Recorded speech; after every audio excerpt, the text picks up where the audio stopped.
Welcome back to Building Families in the Faith.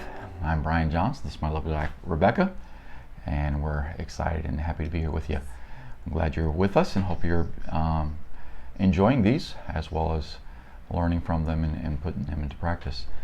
We're going to continue talking about the family, talking about marriage specifically today again, and we're going to talk about a very important aspect that may be overlooked sometimes, but the importance of trust. Yes, trust is vital to a relationship because a lack of trust begins to mess with your mind and opens the door to a lot of very bad things. So, but we need to define kind of how trust comes about, because that's an issue. Yes, it's something that's important under both aspects, both parties. The man needs to feel trusted. It's something that respect aspect. Right. When you respect a husband, he will feel trust, or he will feel that you trust him as well. So it goes hand in hand with that. But also the wife does need to feel trusted as well. Yes. We of course are different. Man and woman are different, and so the way we would feel that you trust us may be a little different here and there. But the truth of the matter is that trust is something that we both need. One of the things that, if we're going to develop trust in the relationship, of course, is honesty. Right. We need to be honest with each other, and this is one of the reasons that you need to be honest with your relationship prior to marriage. Right. If you're not true to your marriage vows before your marriage, and I mean with each other. If you don't have intimate relationship with anybody else, just your fiance, that still generates in the future lack of trust. Mistrust.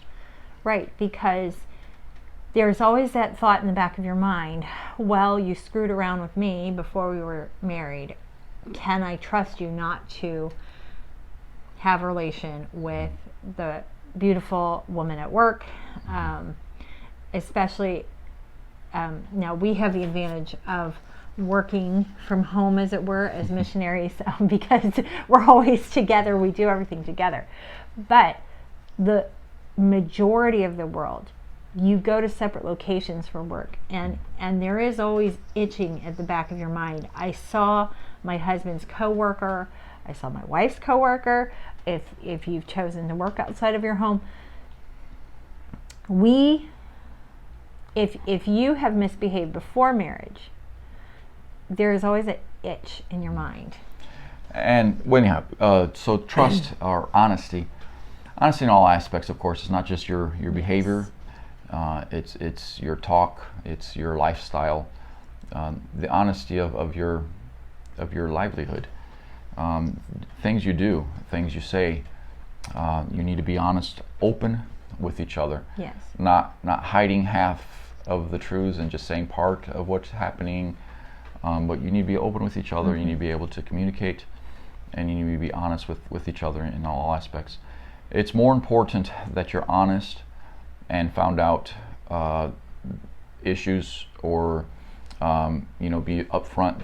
The sooner you confess any kind of problems that you might be having, just the honesty aspect. Yes. The more you're honest, the more, of course, that the trust is there and builds. And that also includes, we were talking about relations, and but it includes your finances too. If one or the other of you is not the best at finances, particularly if it's the person who controls the finances, and I would never say that it has to be the man that controls the finances or it has to be the woman. His mother is the one that runs the finances in their household. And nothing wrong with that. There's nothing wrong with that. I personally am not real good with math. It's not my favorite thing. And my husband controls the finances. Nothing wrong with that. Whoever's better at it probably is the one who should do it. But whoever is in control of it, you need to be able to explain. One of the things that can bring in a lack of trust is if there is a financial pitfall, and guess what? There will be. This is marriage. This is life. All of us go through financial reversals. But when the person who's in charge of the finances cannot explain why there was a financial reversal, has no idea how much debt they have no idea what they're doing about it, They can't answer any questions. It brings in a serious lack of trust of that person, be it the man or the woman. So this really does go into every aspect of our life, being open, honest, and clear about things, even when mistakes were made. Okay, so maybe you invested in something and it tanked. It happens. And it's not just being honest with each other either.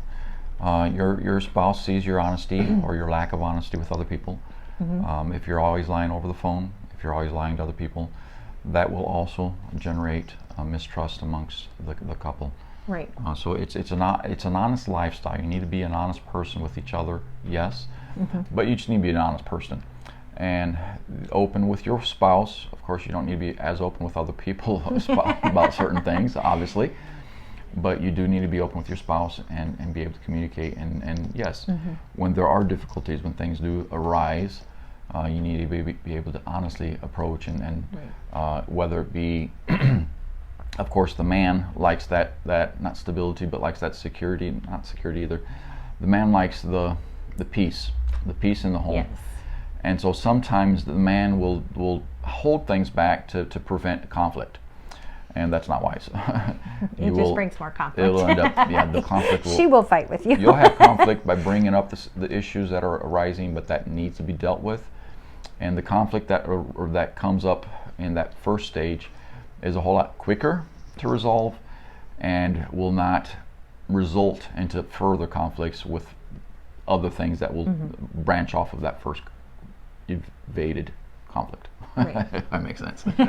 So don't avoid the topic, deal with it, and deal with it consistently.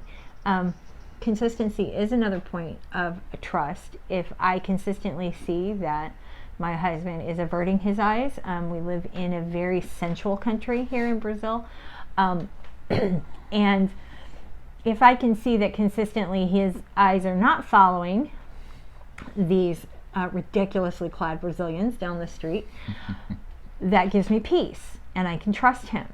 But if he consistently had his eyes following that woman down the street, we'd have a problem. He'd be getting smacked. So,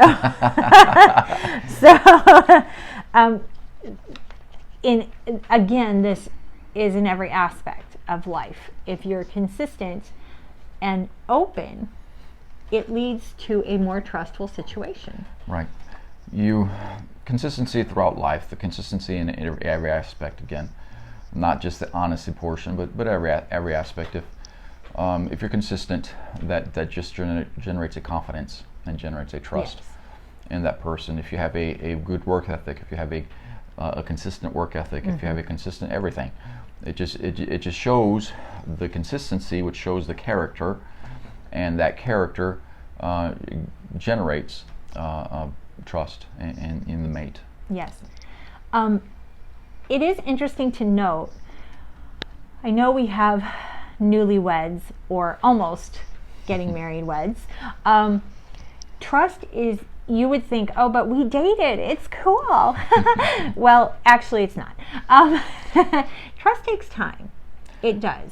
And once you start living together, as we've said before, you're blending two lifestyles, you're blending completely different ways that you have done things in the past, because one family did it one way and another family did it another way, and now all of a sudden you have to figure out which way it is that you're going to do it. So as much as you would think love will carry us through, there will be conflict at the beginning, because trust is something that doesn't just happen overnight. Right. Be patient with each other. It's going to take you some time, but you will get there through honesty and consistency. Trust is developed in normal aspects. It's a time, the more you're consistent, the more you're honest, the more you show yourself trustworthy, the more you're faithful in all aspects, the easier it will be for the mate to trust you. Right. We find in 1 Corinthians 13, the chapter that speaks about love, verse number 4, we see charity suffereth long and is kind. Charity envieth not. Charity vaunteth not itself, is not puffed up, doth not behave itself unseemingly. And when we love each other properly, when we love each other with a biblical love, with an agape love, or we're not going to be demanding too much of each other. First of all, we're not going to be unseeming. Our relationship, our things. The Bible teaches us to stay away from the appearance of evil, not just evil. That's right. And things that we do in our lives, some of the things can generate a misconception. Sometimes we may not be doing something that's wrong. We may be going out with the guys and playing racquetball. But if we haven't told our wife, if we haven't been upfront and told her that we're going to go do that day, or that we have a regular schedule, and she's not aware of what's going on, with the appearance, okay, he's not coming back when he's supposed to. He normally gets back at this time frame, and then he gets back an hour later, or 2 hours later, or 5 hours later. And that unseemingness of not showing, not being courteous, and not telling your wife, okay, today I'm going to be doing this, or today I'm going to be doing that. Just that showing the love, that way she's not wondering. And when we wonder, our minds can go a whole bunch of places, especially if we've had a bad day. So first of all, our love, if we love each other, we're going to be courteous, we're going to be showing them, we're going to be telling them, we're going to be upfront with them, we're going to be open with them on the aspects of what we're doing. We're going to be upfront. I'm going to go play racquetball this morning at 6 o'clock in the morning. You can get up before you get up, maybe, whatever. Coming back late, the guys can't get off work, or they have stuff to do until, can't play till 10 or whatever, but telling them. So your love, by courteously informing either mate what's going on, will also help develop that trust, because they know you're always telling them. They know that if there does arise a day that something happens, that consistency of in the past being open and honest will help that. Verse number 5 again, doth not behave itself unseemly, seeketh not her own, is not easily provoked, thinketh no evil. So we also, not only do we have to not act unseemly, or we need to be courteous, but we also need to be people that we're not thinking evil. A lot of people have a suspicious mindset from the get-go. And that's something that we need to develop as you love your mate. When things do arise that you could be suspicious of, think no evil, first of all. Be trusting. Maybe he does break your trust. Maybe you need to redevelop that, or regrow that. But as you're also remember that we, as we're trying to develop our love for our trust for the mate, I'm trying to be consistent, I'm trying to be honest, I'm trying to do a lot of things so that she can trust me. There also has to be the other aspect. I don't have to have her doing all these things necessarily. I can trust her. I can love her enough and say, okay, I don't believe any evil about her. When someone comes to you and says something about your mate, don't believe it, first off. I would take my wife's word over anyone else's word. Someone else may have gotten a bug in their mind. Someone else might have heard fourth party, something that might have happened that didn't happen, and they're just a big old gossip, and they're coming to you and they're telling you what they think possibly, or they may not even think it, but they may be telling you what they've heard, they may be telling you what they think, and they may convince you completely by the way they present it. But trust your wife first of all, trust your husband first of all. Yes, talk to them, say this person came, this blah blah blah. But as a love, you need to be not first looking for that evil. You need to be overlooking things first of all, and you need to be looking to trust. Now we can, as mates, we can unfortunately do a lot of things to break that trust. Yes. What he was saying is very true. I want to reiterate that women in particular can get a very suspicious mind. We have overactive imaginations, and we watch bad TV, and that doesn't help us. I remember one young lady, newly married, was just terribly worked up simply because her husband worked. He was a doctor, and he worked with a pretty nurse. I don't think the man ever spoke 2 words to the nurse. It didn't matter. She was really upset just because he worked with a pretty nurse. And so, especially as newlyweds, you do have to watch out. If you can't handle your spouse even speaking to another person, you have a problem with envy problem. There, and we just read there that the love envieth not. Right. Even relationships. So, do watch out for that. And we are going to talk about, but what if he broke my trust? We're going to discuss that probably in our next episode, because this is a big issue happening today. Like he said, trust can be broken. And unfortunately, in today's society, and I am not talking the world society, I'm talking our church society, pornography has just taken us by storm. And pornography, I want to say, is growing.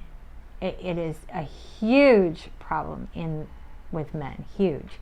And but with it is women now, equally growing in the ladies' society.